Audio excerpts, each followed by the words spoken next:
Today, we begin our fun exploration of the period most people know as the Renaissance. The section in time between the 14th and 17th century. Each month, we're going to talk about another portion of this time period, beginning with what I consider the reason this period begins. Imagine a time where books are so rare. They're treasures.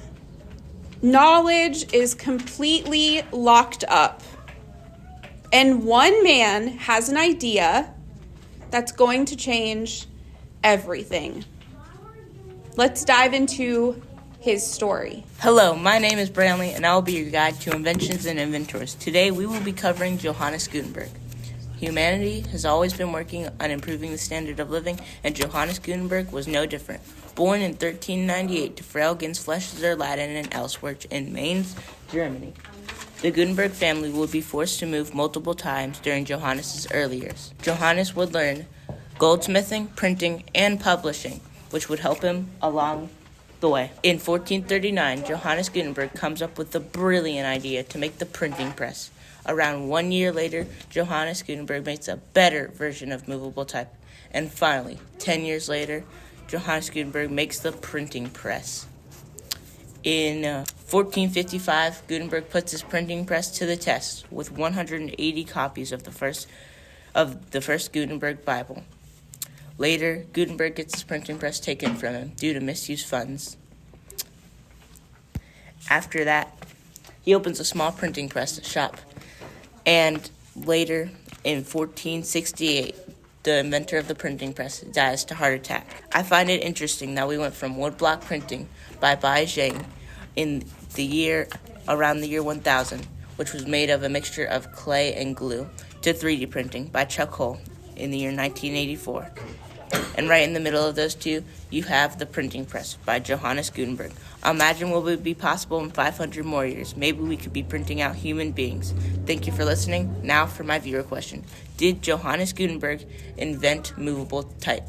This is the saddest thing because Gutenberg dies before he realizes how important his invention actually is. And sure, he does other things, including making movable type better, but ultimately, his own invention, he doesn't truly get to enjoy at the end because A, it's taken from him, but B, he dies before it becomes this huge, giant thing, right? Which is sort of important. Okay, with our next person, we're going to talk about a period that would go down in history as having the most stunning structures. Let's talk about how the artists redefine the beauty and function of this time period. Filippo Brunelleschi was pioneer during the Renaissance period, and he built great things like the Santa Maria del Fiore.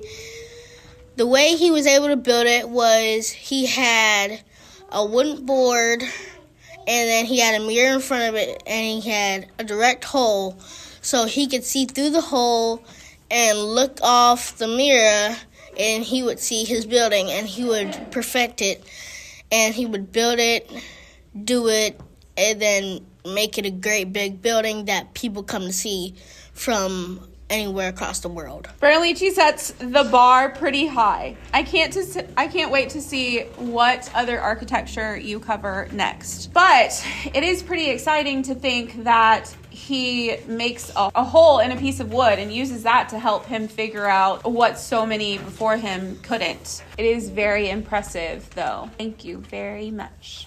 Okay, next up, we're going to focus on the trailblazing women in science who took steps out of their normal comfort zone so our girls could one day do the same. Hello, my name is Christine Dapizan, and I was born in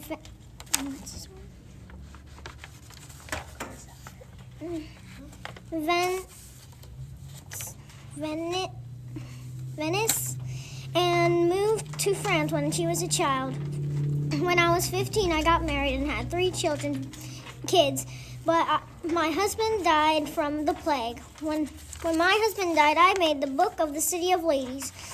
It is important because of feminist argument against the misogyny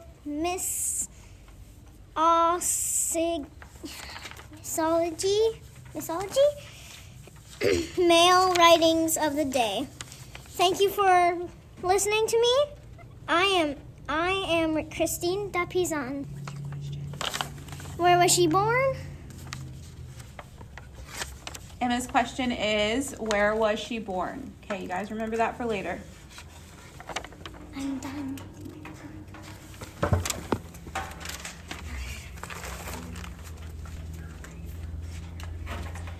It's kind of nice to know that even then, women were trying to make a difference, even if it was a small one.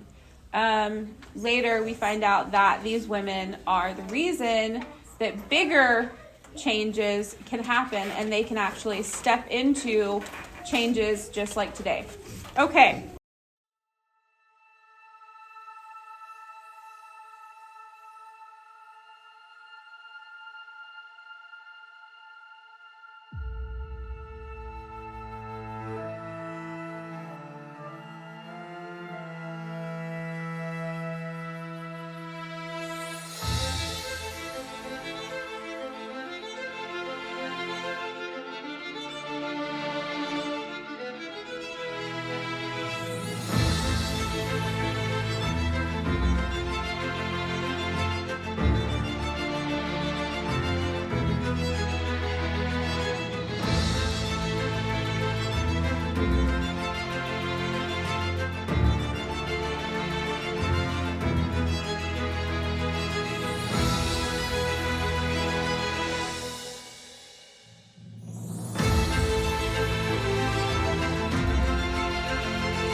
Okay, so to get started with our second half, we're going to begin with some of the questions from the first half, starting with Gutenberg's question. Brantley, what was your question? Did Gutenberg invent movable type? And what are the answers? No. The answer is no. Good job. All right, you're up next. How did the Santa Maria del Fiore get built by Brunelleschi and his device? What device did he use to build? What device did he use? A piece of wood with a hole and a A piece of wood with a hole. Good job. Now let's let somebody else respond for the next one, okay? All right, next up we have Emma's question. What was your question? Where was she born? Where was she born? Venice. In Venice. Good job, Amelia. Okay, all right, we're going to go ahead and get started. Getting back to our exploration, I'd like to begin with a little change of pace. Next up, we'll hear all about the gossip. What happened in the Renaissance that wasn't just for learning purposes. All right, go for it. Hello, my name is Taylor, and as we travel from place to place and century to century, someone needs to keep you updated on the gossip of the time, and that's where I come in. Today, I would like to talk to you about a day in the life of a wealthy merchant. In 14th century Florence, your king and queen would have not existed, because Florence is a city-state. A city-state is a city that's not under anyone's authority, meaning it is its own ruler. The highest class would have actually been the nobles, although the nobles and wealthy merchants did often rival for the highest class, which introduces a lot of opportunities for, drumroll please, gossip! Not what you were expecting, huh? Well, in this time, gossip was extremely illegal, but that's a story for another time. Getting back on track, I would now like to introduce an important family of this time, the Medici, who were an extremely influential family, and at this time a merchant family, later becoming a noble and merchant family. The Medici often rivaled with a family called the Strozzi. The Strozzi, like the Medici, were an extremely wealthy family, but they got banished for 3 reasons. Reason number 1, there was word around the street that they were planning a staged murder, but you didn't hear that from me. Reason number 2, they were a rival to the Medici, and we can't have that. Lastly, they were too much of a threat. Yes, they were a threat to their lives, as well as being a political threat, but they were also a threat to Medici's economy. Like the Medici, the Strozzi had a monopoly on banking, and because of this, they were seen as a threat to their economic dominance. Great, now I would like to bring up one more important person, Isabella d'Este. She was known for her political influences, as well as being known for her education. She, too, lived in a city-state. Although she was not a Florentine, she lived in a similar area. Now, I think that's all I can cover. Thank you all so much for listening, and I can't wait for next time when I talk about even more gossip and culture. Oh, and before I forget, my question for the listeners is, what do you think the definition of a city-state is? And now, back to you, Ren. Okay, that family sounded crazy. They had somebody banished just because, is what it sounds like, which is pretty interesting. Although the Renaissance wasn't just about culture, it was a booming technological period as well. So today we're going to learn a little bit about that. Hello, it's Sammy here with some cool facts about Leonardo da Vinci. During the early Renaissance, Leonardo conceptualized and sketched designs for several insignificant technologies that were far ahead of his time, including the parachute, helicopter, armored vehicle, flying machines, a radiometry theory of plates, solar power, a diving suit, and a submarine. Though many of these were never built in his lifetime, but served as foundational ideas for future inventions. Leonardo was baptized as an infant and is generally considered to have been Catholic. He was buried in holy ground and received a Catholic funeral. Leonardo was famous for his designs, art, cartography, geology, and studies. I bet you didn't know that Leonardo painted the Mona Lisa. Leonardo's designs later helped us to invent things like the tank, parachute, helicopter, and many other things. He was also a very talented artist. Most of his pictures and paintings are in art galleries and museums. Leonardo is believed to have invented the triple-barrel cannon. That's pretty cool, right? He also invented one of the best bridges in history. It is self-supporting, so whatever weight you put on it, it'll hold. Leonardo invented the first airplane, a helicopter tank, and a calculator.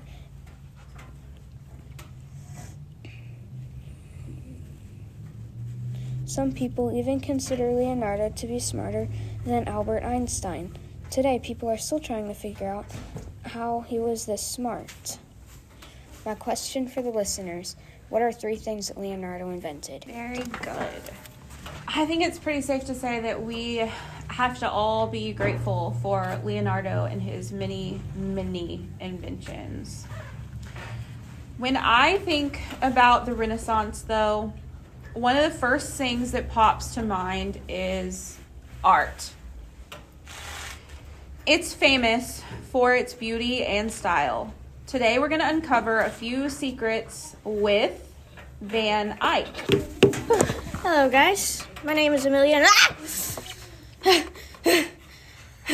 Hi, guys. It's me, Van Eyck. Sorry, paparazzi was chasing after me. Anyway, since I'm probably going to be here for a while, I might as well talk about my life. Hi, you may know me from my famous oil paintings, such as the Arnolfini painting and the Adoration of the Mystic Lamb. So, at the beginning, I was born in a small town called Mosaic. I had 2 brothers and 1 sister. Both my brothers, Hubert and Lambert, were painters. My older brother, Hubert, may he rest in peace, gave me my artistic education. When I grew older, I worked as a painter for John III the Pitiless. Yes, he's kind of rude. After John's death, I worked for Philip the Good as a court painter. But he was a very nice guy, so I'm fine. I made one of my most famous paintings, the Arnolfini painting, working for Philip the Good. I painted every detail down to the reflection in the 3-inch convex mirror. It was very small, very difficult. And also, you can see I put little details of Jesus's birth, resurrection around to the convex mirror. Oh my gosh, it was so painful painting that. People say they're amazed at the amount of detail I put in paintings and that I was ahead of my time. I thank them because they're so kind. Anyway, I just wanted to clear up that I did not make oil paints, though. I just refined them, okay? I did not make them. Anyway, as I grow older, I hope to influence other young aspiring artists in my way of art, and I hope they follow in my footsteps. And I want people to understand that art is not just a drawing. It symbolizes something, whether it's happy or sad, and, well, yeah, that's pretty much it. Anyway, my question for my dear listeners, how does art make you feel? All right, anyway, I think I have to go catch a train. Anyway, thanks for tuning in. Love it. That was amazing. Very well done. Did you know that Van Eyck actually has one of the most stolen paintings in the world? So many people love his work. It's serious stuff. Now, art is important, but no history lesson about the Renaissance would be complete if we ignored the advancements in numbers. The early Renaissance. Hi, I am Johnny, and I will talk about math and how it's evolved through the Renaissance. The early Renaissance was impacted by the Fibonacci sequence.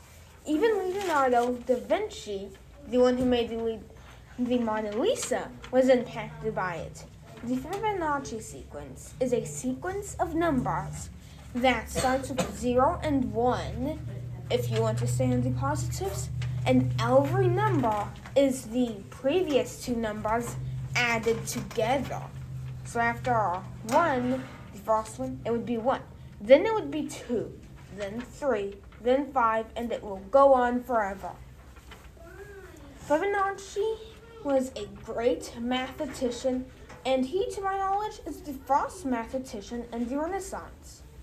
He changed a lot of stuff, and he even inspired people. Like who I already said, Leonardo da Vinci. He might have even inspired himself because his first name is also Leonardo.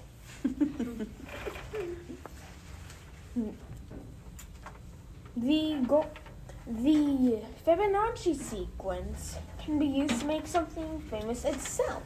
The golden spiral. And if you square something and then add the previous two numbers, then it should, if you square every number in the Fibonacci sequence, and then you pick a number and add that number and the number before it, then it should be the squared version of the next number. And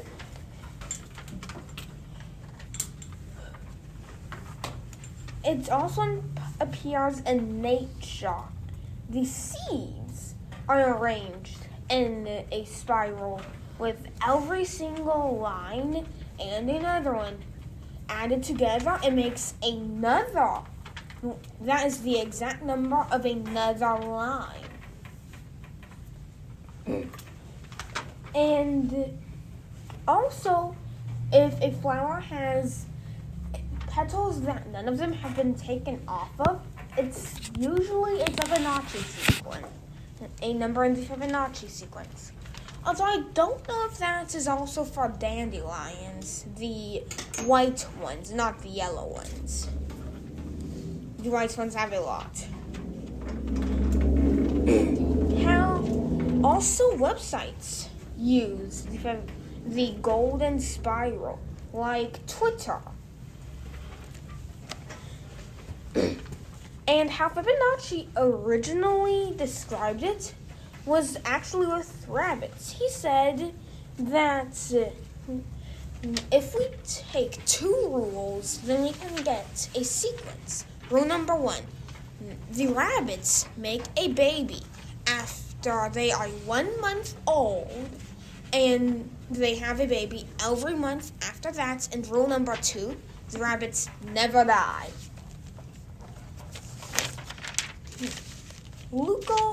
Luca Paciolo was Fibonacci's math teacher. The golden ratio, which can be gotten from the Fibonacci sequence by taking a number, putting it on top of a fraction, and then putting the number before it below it, it would equal about 1.68, but it will never reach that.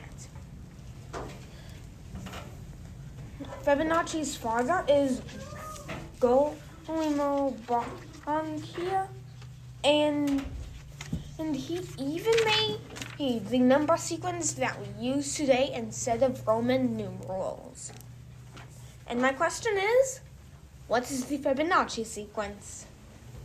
See you next. Well, I hope that you listen next time. Bye. Okay, Fibonacci is proof that we have a lot to learn still. We have learned a lot, but we have one more. Last, we're going to cover a symbol of power. That was and is still today always talked about. Fashion. Hello, my name is Ari, and I'm going to tell you about fashion in the early Renaissance. In the early Renaissance, clothes were made from linen, cotton, wool, silk, and hemp. Did you know that gown is the way of saying dress in the Renaissance? Wealthy people, like merchants, wore clothing made from silk, velvet, and satin. Fashion was important because it showed a person's identification. Men wore shirts made from linen, and they wore hats. Women wore colorful gowns and shorts. Boys wore shirts made from linen. Girls wore gowns made from linen, wool, and silk. Isabella da Vinci was very good with fashion. She has a lot of fashion in her. My question for the listeners: what are the Renaissance dresses called? I hope you liked learning about fashion in the early Renaissance. Bye. See you soon. Very good. We have covered a lot today. We had a couple of you cross over with Da Vinci and Isabella d'Este. But before we wrap up, we're going to go over our last couple of questions. Starting with Taylor's. What is the definition of a city-state? You guys.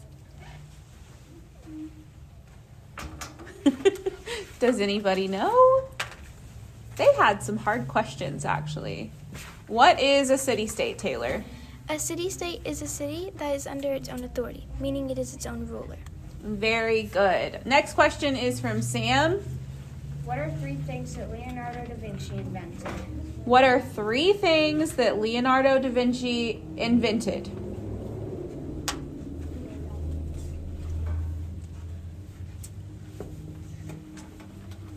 A glider.